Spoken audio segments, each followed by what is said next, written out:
warahmatullahi wabarakatuh.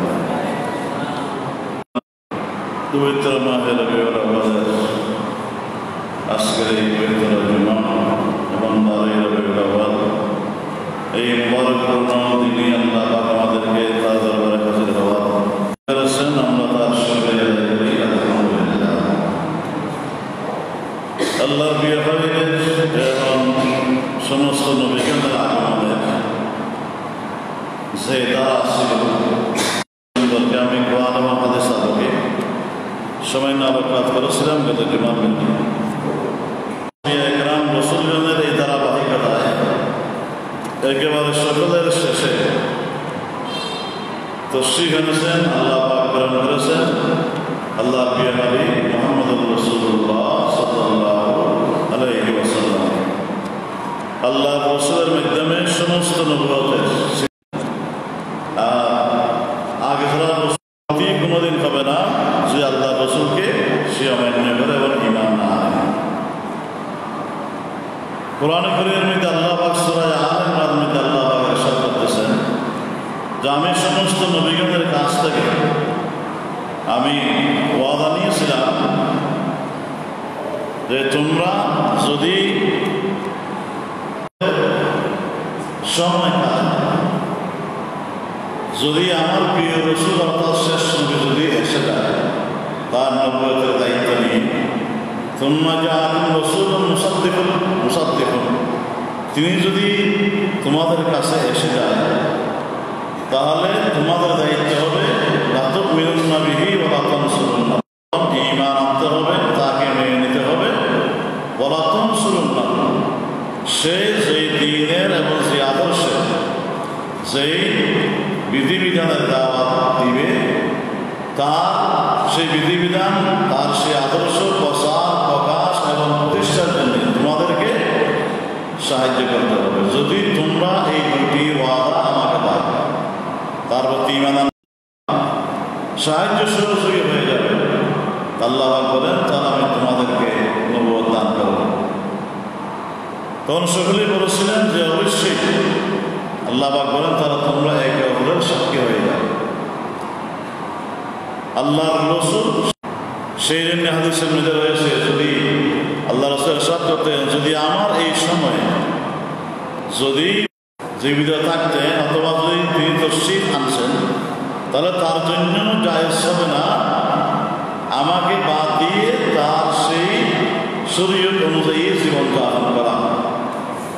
একজন নবী পেছন থাকলে তার জন্য ফরজত আমাকে মান্য করা, আমার উম্মতের মধ্যে শামিল হওয়া থাকবে, কিন্তু নবুয়তের দাওয়া সেই শরীয়তের যে সিস্টেম এগুলা রহিত হয়ে যাবে এবং আমার প্রতি ঈমান এনে আমাকে পালন করতে হবে। কোন নবীর জন্য মুসা আলাইহিস সালামের এই জিনিসটা কোনো সুযোগ সুবিধা থাকবে না যে ওনার শরীয়ত অনুযায়ী সে জীবন যাপন করবে। তাহলে যেখানে নবীগণ থাকলে তার জন্য কোনো সুযোগ থাকবে না, সেখানে উম্মতের তো কোনো কথাই নেই, বিশ্ব রাসূলকে মানতে হবে। সেই নেই এক হাদিসে আল্লাহ তাআলা ইরশাদ করেন কোন খ্রিস্টান এসেছে আমি বিশ্ব নবী আমার যদি কোরআন নাযিল করা হয়েছে আমি এসেছি আমি দাওয়াত দিয়েছি এবং আমার আগমনের কথা আমার দাওয়াতের কথা আমার কথা কোনো খ্রিস্টান বা ইহুদি বিশ্বের যেই প্রান্তে থাকুক না কেন যে কোনো সময় আসুক না কেন সে যদি আমার প্রতি ঈমান না আনে আমার দাওয়াত আমার এই সংবাদ তার কাছে পৌঁছা করে আল্লাহ রাসূল সরাসরি পরিষ্কার ইরশাদ করতেছেন অবশ্যই তাকে জাহান্নামে যেতে হবে, সেই জাহান্নামের বাসিন্দাদের তালিকাভুক্ত হয়ে যাবে। এখানে মুক্তির কোনো পথ নেই। আমরা বিভিন্ন জায়গায় গ্রামে গঞ্জে আমল করতেছি, সেগুলো আল্লাহকে খুঁজতেছে পাওয়ার জন্যে নিয়ত সকলেরই ভালো এইরকম বলা যাবে না। আল্লাহকে পাওয়ার আল্লাহকে খোঁজা আল্লাহকে সন্তুষ্ট করা এত হাজার মত রাস্তা নেই, সবগুলো আল্লাহ পাক বন্ধ করে দিয়েছে। একটাই মাত্র পথ আছে, সেটা হচ্ছে কি মুহাম্মদুর রাসূলুল্লাহ সাল্লাল্লাহু আলাইহি ওয়াসাল্লাম। সেই নবীর প্রতি ঈমান গ্রহণ করা ছাড়া এবং তার অনুকরণ অনুসরণ করা ছাড়া তার শরীয়তকে সামনে রেখে পাওয়া আর দ্বিতীয় কোনো রাস্তা নেই। সব রাস্তা আল্লাহ পাক বন্ধ করে দিয়েছে, শুধু একটাই মাত্র রাস্তা বাকি আছে, সেই জন্য আল্লাহ রসুলকে বলা হয়েছে মানুষের নবী। লাল কালো শিক্ষিত শিক্ষিত পূর্বে পশ্চিমে দক্ষিণে উত্তরে যত জায়গায় মানুষ আসবে সমস্ত মানুষের আল্লাহ রসুল নবী জিন্নাতের নবী। অর্থাৎ আল্লাহ রসুলকে এইভাবে প্রেরণ করেছেন নবীর নবুয়ত শুরু হওয়ার দাওয়াত দেওয়ার পর থেকে কিয়ামত পর্যন্ত যত মানুষ আসবে কোন মানুষ রসুলের পাকের নবুয়তের ভিতরে মাত্র সিদ্ধান্ত আল্লাহ পাকের যদি ঈমান গ্রহণ না করে তার বিরোধিতা করে আল্লাহ পাক কোরআনের মধ্যে সেই সমস্ত মানুষদেরকে আল্লাহ পাক বলেছেন তারা আমার দুশমন, তোমাদের দুশমন, আমার রসুলের দুশমন। তাহলে আল্লাহ বিশ্বনবী আল্লাহর রসুলের করণীয় কি আল্লাহ নবীর ব্যাপারে কেন এসেছিলেন, কি দাওয়াত দিয়েছিলেন, এই ব্যাপারে একটু তাত্ত্বিক আলোচনা করেন ইনশাআল্লাহ। আল্লাহ রসুল আল্লাহ পাক পাঠিয়েছিলেন পৃথিবীর সর্বশ্রেষ্ঠ বংশের ভিতরে।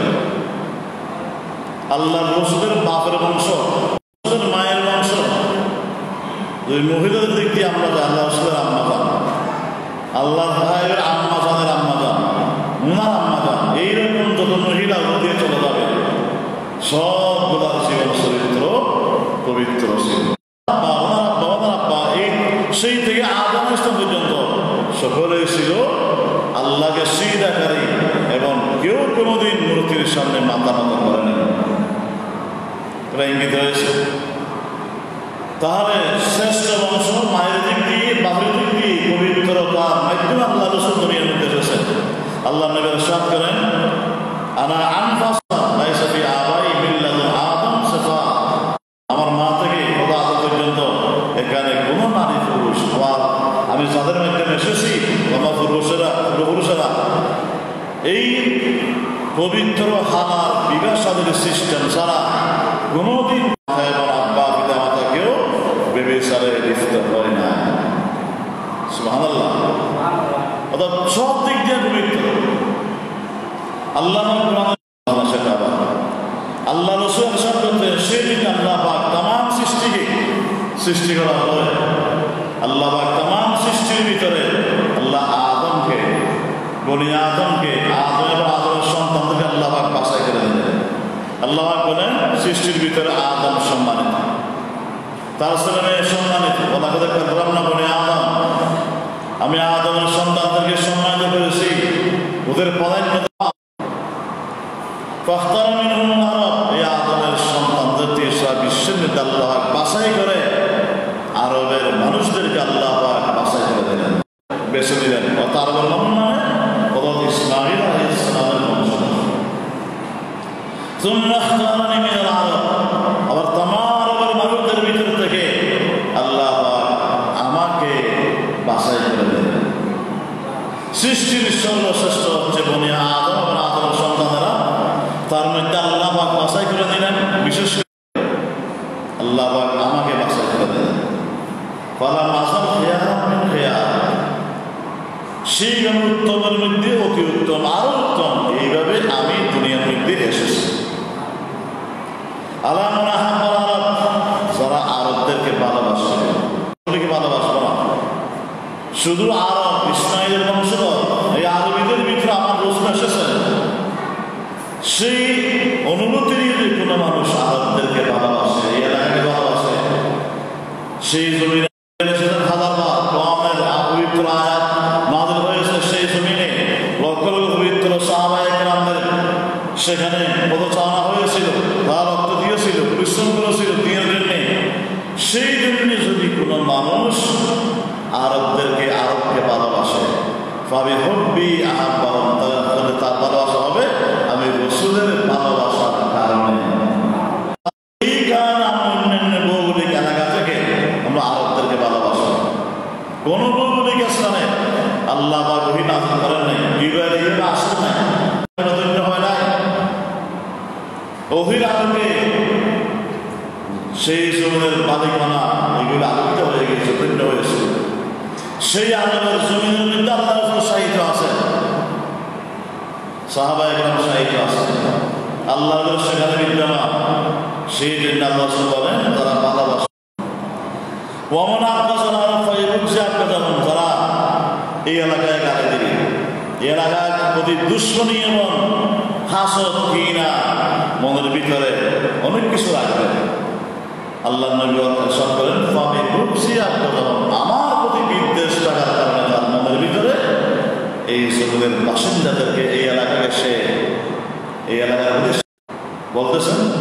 আরেক হাদিসে রয়েছে উম্মুল মুমিনা আয়েশা সিদ্দিকা রাদিয়াল্লাহু তাআলা উনি বলতেছেন আল্লাহ রাসূল ইরশাদ করেছেন, আল্লাহ মা আয়েশা সিদ্দিকা আল্লাহ রাসূল থেকে আল্লাহ জিবরাইল থেকে কি বলতেছেন, জিবরাইল বলেছেন আল্লাহু মাশারিকাল আরদি ওয়া মাগারিবাহা, আমি এই ভূপৃষ্ঠের সারা পৃথিবীর জমিনের পশ্চিম থেকে পূর্ব প্রান্ত পর্যন্ত জমিনের প্রত্যেক কোনায় কোনায় আমি তন্ন তন্ন করে তালাশ করে দেখেছি। ফালাম আরা রাজুলান আফদালা মিন মুহাম্মদ সাল্লাল্লাহু আলাইহি ওয়াসাল্লাম, কোন এলাকায় কিছু জমিন আমি বাদ দিই নাই, সমস্ত মানুষদেরকে আমি খুব ভালো করে তালাশ করেছি, দেখেছি তামাম বনি আদমের ভিতরে আমি মুহাম্মদ সাল্লাল্লাহু আলাইহি ওয়াসাল্লাম চাইতে কোনো সম্মানিত এবং মর্যাদাবান কোনো ব্যক্তি আমি জিবরাইলের দৃষ্টিতে ধরা পড়ে না। সুবহানাল্লাহ। ওলামারা বনি আফজাল মিন বনি হাশিম, যত গোষ্ঠীর আদর থাকে আমি অনেক গোষ্ঠী দেখেছি, বনি হাশিমের গোষ্ঠীর চাইতে উত্তম সম্মানিত ভদ্র এবং মার্জিত সম্মানিত কোনো গোষ্ঠী আমি দেখি নাই যে এই বনি হাশিম গোষ্ঠীর ভিতরে আল্লাহ আগমন হয়েছে। সুবহানাল্লাহ। সেই রকম অনেক কিছু আছে বুঝলেন। তাহলে এইভাবে আল্লাহ বিশ্বই বানিয়ে প্রেরণ করেছেন। রসুল কোন যুগের মধ্যে এসেছিলেন, কোন সময় এসেছিলেন, আল্লাহ নবী কি নিয়ে এসেছিলেন, আমাদের প্রতি আল্লাহ রসুলের ব্যাপারে কর্তব্য কি দায়িত্ব কি, যেহেতু আমরা বলেছি আশহাদু আল্লা ইলাহা ইল্লাল্লাহু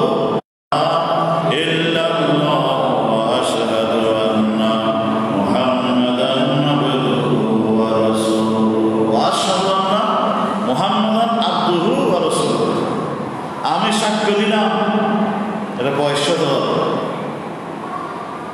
কত মুহাম্মদ সাল্লাল্লাহু আলাইহি ওয়াসাল্লামের প্রিয় বান্দা এবং তার প্রেরিত রাসূল, এই কথাটা সাক্ষ্য দিলে পরে কলমা সাহেব করেছে বলবে লা ইলাহা ইল্লাল্লাহ মুহাম্মাদুর রাসূলুল্লাহ পরে কাজ শেষ হয়ে গেল, এই লা ইলাহা ইল্লাল্লাহ আশহাদু লা ইলাহা ইল্লাল্লাহ এই অংশটা বাদ আমি কাজ করতেছিলেন। আশহাদু আন্না মুহাম্মাদুর রাসূলুল্লাহ এসব করে নিজেকে মুমিনদের অন্তর্ভুক্ত করার পরে তার প্রতি রাসূলের ব্যাপারে পাঁচটি বিশেষ কর্তব্য তার প্রতি এসে যায়। এইগুলি পালন না করলে তার এই সাক্ষ্য গ্রহণযোগ্য হবে না। প্রথম নম্বর হচ্ছে কি, রাসূলের প্রতি নিঃশর্তভাবে ঈমান আনতে হবে। রাসূল যেদিকে ডেকেছেন যা বলেছেন আমার বুঝে আসুক বা না আসুক, কেউ বিশ্বাস করুক বা না করুক, অবশ্য নির্দ্বিধায় আমাকে তা নেই, বংশবনিয়ান নেই, তার শুরু নেই, শেষ নেই, কোন সৃষ্টির সাথে তার তুলনা চলে না, সমস্ত ক্ষমতা মালিক একমাত্র তিনি, যা ইচ্ছা তা করতে পারেন। এইভাবে অনেক গুণাবে আল্লাহ পাকের থেকে রাসূল সাল্লাল্লাহু জেনেছি, অবশ্যই এগুলি বিশ্বাস করতে হবে, ঈমান আনতে হবে। আল্লাহ নবী দাওয়াতটা দেওয়ার পর আল্লাহ পাকের তখন অনেক কাফেররা এবং এখনো দুনিয়ার মধ্যে তারা গরদান মুসলমান অন্যদিকে চলে যায় এবং তার সমালোচনা করে। আল্লাহ পাক প্রধানমন্ত্রী ডাক দিয়ে বলল তোমাদের বলো কি, আল্লাহর দিকে ডাকতেছে, হৃদয় ডাকতেছে, এই বিশ্বাসটা করলে তোমাদের অসুবিধা কি, তোমাদের কোন স্বার্থের ক্ষতি। আল্লাহ আকবার। قالت رسلهم أفي الله شك فاطر السماوات والأرض। রসুলগণ বলেছে, প্রত্যেক রসুল তাদের যুগে এই ব্যবহার করেছে কাফেররা মানুষেরা, তারা বলেছেন আফিল্লাহি শক, হে দেশবাসী, হে আদমের সন্তানেরা, তোমরা কি আল্লাহ পাকের অস্তিত্বের ব্যাপারে সন্দেহ পোষণ করো? তোমাদের কি সন্দেহ আছে তিনি এককভাবে সৃষ্টি করেছেন, কারো সাহায্য নেই? يدعوكم ليغفر لكم من ذنوبكم ويؤخركم مسمى। আল্লাহ পাক বলেন রাসূলগণকে বলেছেন তোমাদেরকে টাকা হচ্ছে আল্লাহ পাকের প্রতি ঈমান আনার ব্যাপারে, সেদিকে দাওয়াত দেওয়া হচ্ছে, টাকা হচ্ছে কি কারণে? যদি তোমরা আসমান জমিনের একক সৃষ্টিকর্তা আল্লাহর প্রতি ঈমান গ্রহণ করো, ঈমান আনো, সেই ঈমানের বিনিময়ে লিয়াগফির লাকুম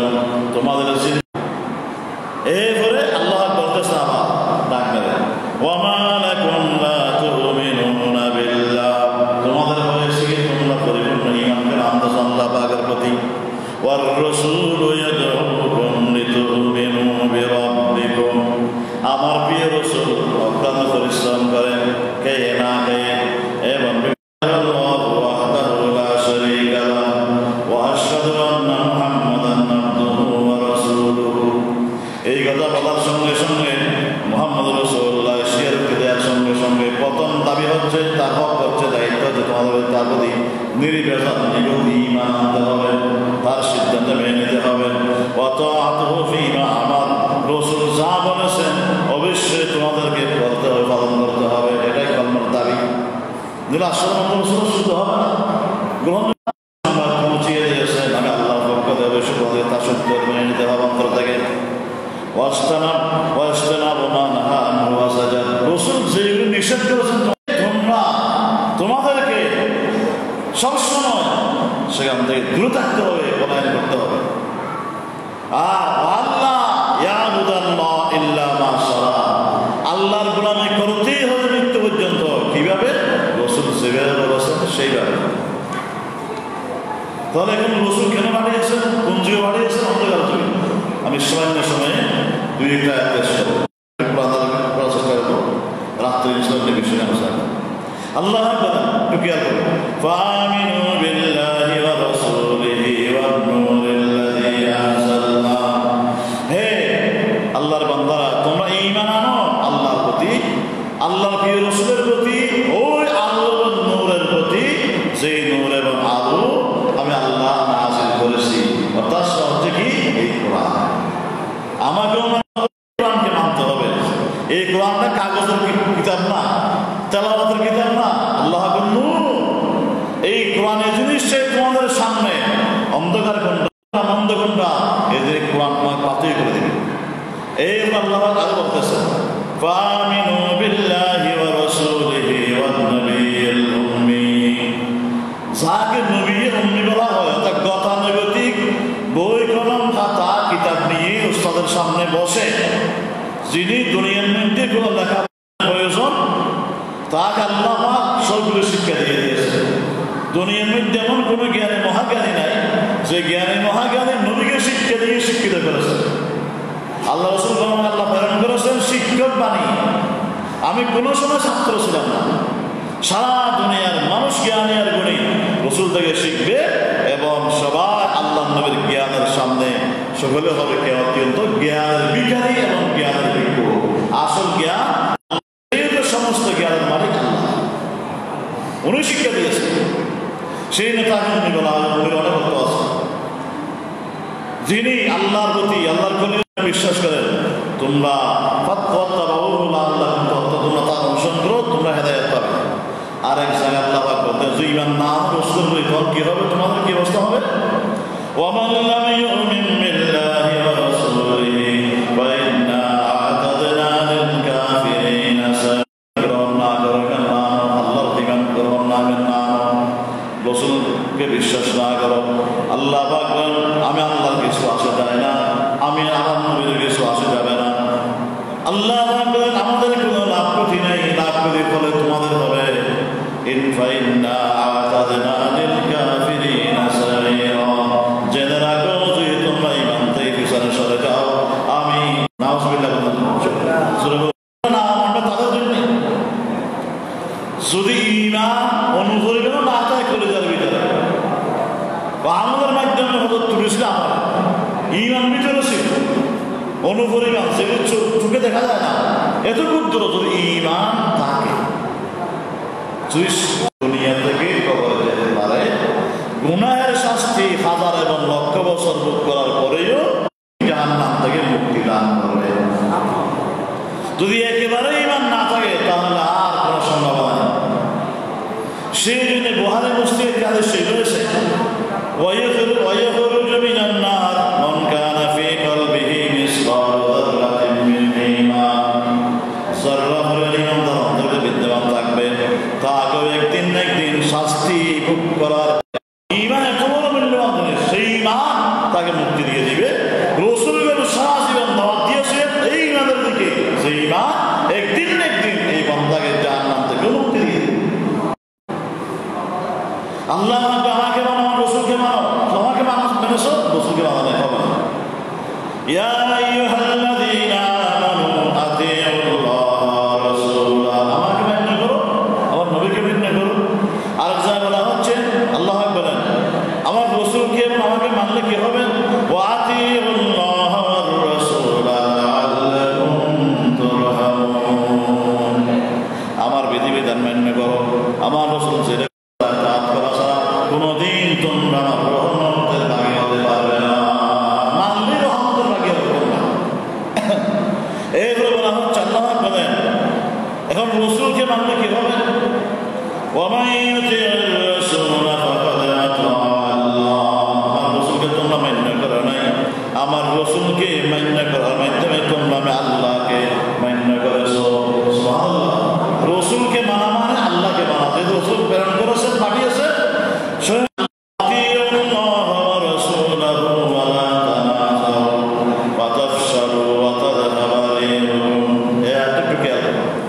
আল্লাহ বলেন তোমরা আল্লাহর গোলামি করো এবং তার রসুলকে সর্বাবস্থায় সর্বক্ষেত্রে মান্য করো। ওয়ালা তানাজাউ, আল্লাহ এবং রসুলের বিধিবিধান হুকুম আহকাম মানার ব্যাপারে তোমাদের স্বার্থের ইচ্ছার বিপরীত হলে তোমরা ঝগড়া করিও না, মতবিরোধ করিও না, বাড়াবাড়ি করিও না, দলাদলি করিও না।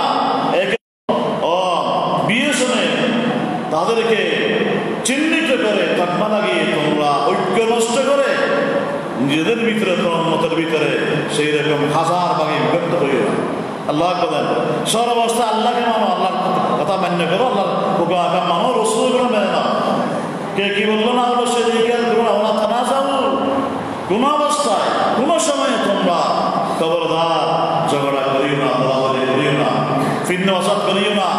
গুরুফ জন্য তো যে হাজার বিশ্বাস প্রয়োজন, কত হাজার ফিরের ঘুরে একটা আটকা দেখতে পারে না। এবং ওয়াজের মঞ্চের মধ্যে কত হাজার গ্রুপ আলামা, অমত কত বকা, ইত্যাদি কত বকা, ইয়ান কত বকা। এখন আমরা গ্রুপ হয়ে গেছি 5x5 গ্রুপ করে। আল্লাহ বলেছেন তোমরা এক ঐক্য গ্রহণ করো, তোমরা একভাবে থাকো, তোমরা এক হও। আল্লাহ বলেছেন বলে আমরা এখন বিচ্ছিন্ন হয়ে গেছি, অমান্য করলাম। আল্লাহ বলেন ওয়ালা তানাজাউ, তোমরা না একে অপরের বিরুদ্ধে তোমরা উঠে পড়ে লাগিও না, লাগলে কি হবে? ফাতাফশালু, তোমরা পিছনে সরে যাবে, পৃথিবীর সম্মানের মধ্যে তোমরা আশা পাবে। তোমাদের ভাব, তোমাদের মর্যাদা, তোমাদের প্রভাব, তোমাদের প্রতিপত্তি, তোমাদের সম্মান, তোমাদের গৌরব, তোমাদের ইজ্জত সব কিছু মাটির সাথে মিশে যাবে। দুনিয়ার কাফের দুই গাওয়ালে কুত্তাগুলি তোমাদেরকে ফাত্তা দিবে না, তোমাদের খাওয়ার জন্য দৌড়ে আসবে, তোমাদের সম্মান গৌরবিত করবে। আজকে ফ্রান্স যা করতেছে, কাফেররা যা করতেছে, এগুলি আমাদের কারণে, আমাদের কারণে। আমরা দলাদলি একবার আরেক ভাইয়ের সম্মান কেমন করে বক্ষণ করব, কাকে কেমন করে বিনাশ করব, কাকে কেমন করে উচ্ছেদ করব, কাকে কেমন করে একেবারে অপমানিত করব, আমরা 24 ঘন্টা এই চিন্তার ভিতরে আমাদের নেতাকে খরচ করতেছি।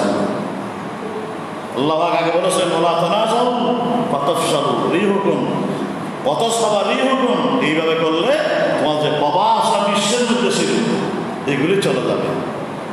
একজন এসেছে মুসলমানদের সাথে যুদ্ধ করার জন্য, যুদ্ধের একটি সিরিয়ায় তাকে বলা হলো যে মুসলমানের সঙ্গে কম দেখার পরে তুমি যে একটু আনন্দ হয়েছিলা, উল্লাস করেছিলা, এখন আমরা খবর পেয়েছি একটু মুসলমানদের পক্ষ থেকে সেখানে তাকে এই খবর পৌঁছানো হয়েছে, তাকে দূর করার জন্য মানসিকভাবে।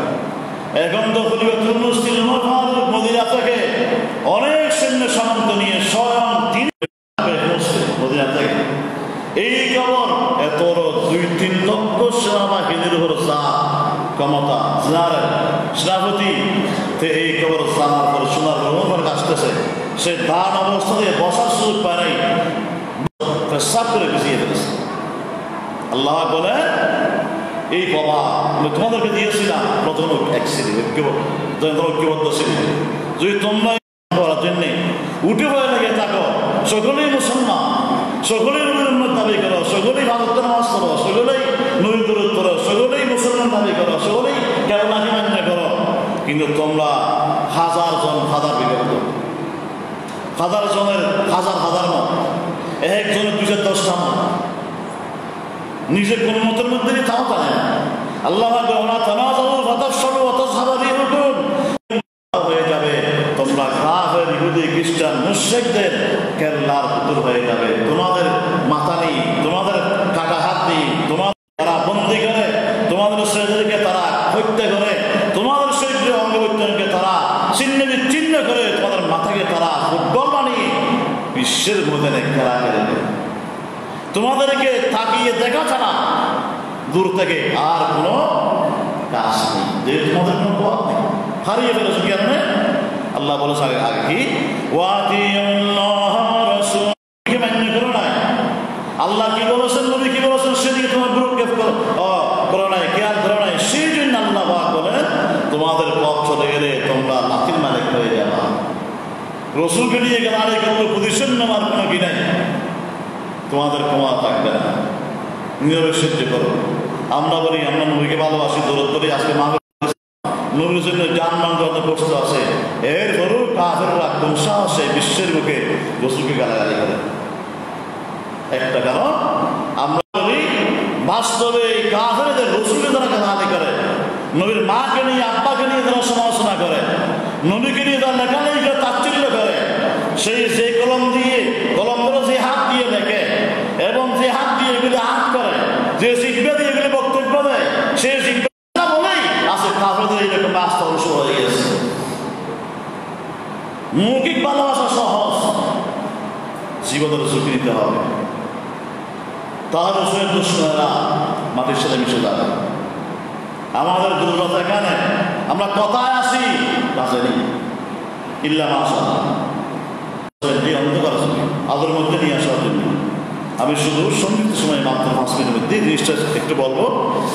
কিরকম ভাবে অন্ধকার ছিল তখন রসুল যখন এসেছিলেন, আমরা এই জিনিসটা হাদিসের মধ্যে পেলো, বিভিন্ন ইতিহাসে পেলো। একটা হাদিস আলোকে আমি একটু বলি, সবটা বলতেছি। তখন জাহির নামে কাজ তোমার সেখানে চলে যাও, এখানে মারপিট বেশি করে চলতেছে, নির্যাতন চলছে, তোমার সেখানে থাকতে হবে। সেই এলাকার বাদশা নিয়ে করায়, সে করে গেলেন লজ্জাসী। তখন এখান থেকে কিছু লোক গিয়ে বাদশাহ বলেছে, কিছু আমাদের দোষী লোক এখানে পালিয়ে এসেছে, আমরা তাদেরকে নিতে এসেছি, আপনাদের তাদেরকে দিয়ে দিন।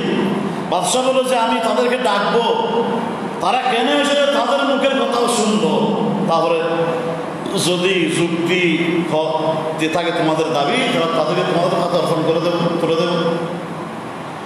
তোমাদের কি অমিল, কি মতবিরোধ সাহাবা একরামরা গিয়েছেন, আমরা কি বলবো? তখন সেগুলো বললো আল্লাহ রসুল যা যা বলেছেন আমরা তা তা বলবো, আমরা মিথ্যা কিছুই বলবো না। যাক, সংক্ষিপ্ত কথা, পক্ষ থেকে বক্তব্য দেবেন। তখন জাহির নাবি তাহলে আল্লাহ নবী এখন সাহায্য ভাই উনি বলতেছেন বাদশাকে, বাদশাহ জিজ্ঞেস করলো কোন আরো যে সিদ্ধ রসুলের যুগে, এটা এখন আপনার বুঝতে পারবেন এখানে সাথে কন্যা কমান আহলা জাহিলিয়া, আমরা অন্ধকার অজ্ঞ যুগের আমরা বাসিন্দা ছিলাম। বাদশাহ জাহাতো না বলুন আসতো, আমরা কতিয়া পূজা করতাম, মূর্তি পূজা করতাম। ও না কেবল না যে আমরা মরা, আমরা ছিন্ন বিচ্ছিন্ন করতাম। ও নসিরুল জামা, প্রতিবেশীতে আমরা খুবই খারাপ আচরণ করতাম। ওয়া কেবল কবি আমাদের বিরুদ্ধে যারা দুর্বল সবল ছিল, তার দুর্বলদের প্রতি অবিরাম অন্যায় করতাম। আমরা এই অবস্থার দিন রাত্রি যুগের পর যুগ আমরা অতিবাহিত করেছিলাম। আমাদের গোষ্ঠীর থেকে ভিতরে আল্লাহ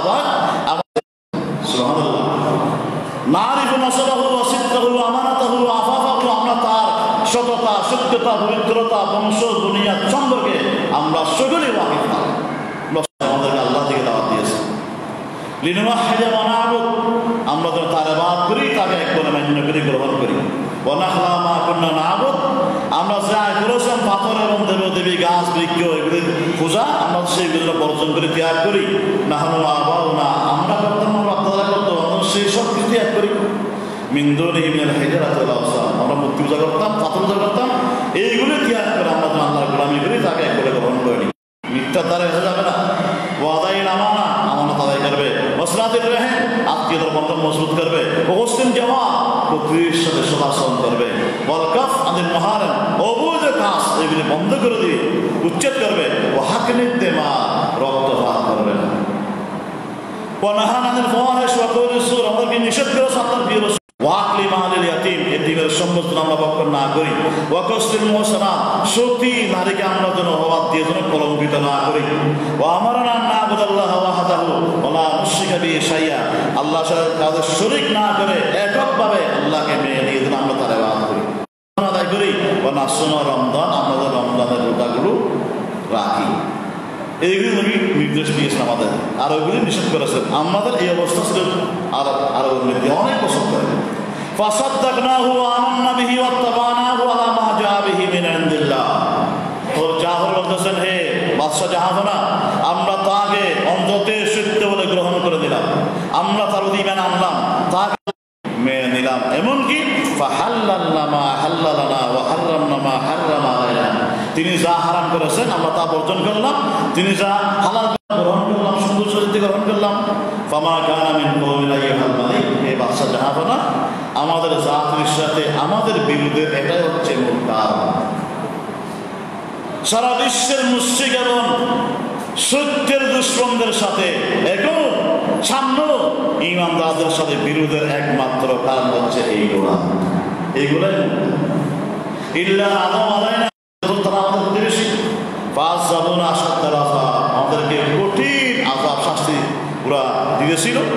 লিয়াফতিনু আন দীনা ওয়া ইয়ারুদ্দুনা ইলা ইবাদাতিল আওসান, তারা আমাদেরকে মেরে শহীদ করে বাড়ি বিড়াতে উচ্ছেদ করে অনবরত নির্যাতন করে তারা অনেক চেষ্টা করেছে আমরা যেন আবার আল্লাহকে বাদ দিয়ে মূর্তির পূজা আরম্ভ করে দিই। ফালাম্মা সালামুনা কাহরানা সাইয়্যিবু আলাইনা, যখন তারা আমাদের জুলুম করলো এবং আমাদের এই নির্যাতন শুরু করে দিল, কুণ্ঠাসা করলো, তারা যখন প্রতিবন্ধকতার সৃষ্টি করে দিল, এই বাদশা জাহাপনা খারাজনা ইলা বেলাদিকা, আমরা সেই মক্কা প্রিয় জন্মভূমি ত্যাগ করে আমরা কাছে এসে আশ্রয় গ্রহণ করলাম। ওয়াখতারনা কালামান সাওয়া, দুনিয়ার অন্যান্য রাজা বাদশাকে বাদ দিয়ে আমরা আপনাকেই বেছে নিলাম নিরাপত্তার জন্য, আপনার দ্বারস্থ হলে আপনার কাছে আসলাম। রজৌনা আল্লাহ মুসলামা ইনদা, আমরা আশা করে এসেছি আপনি আমাদের জুলুম করবেন না।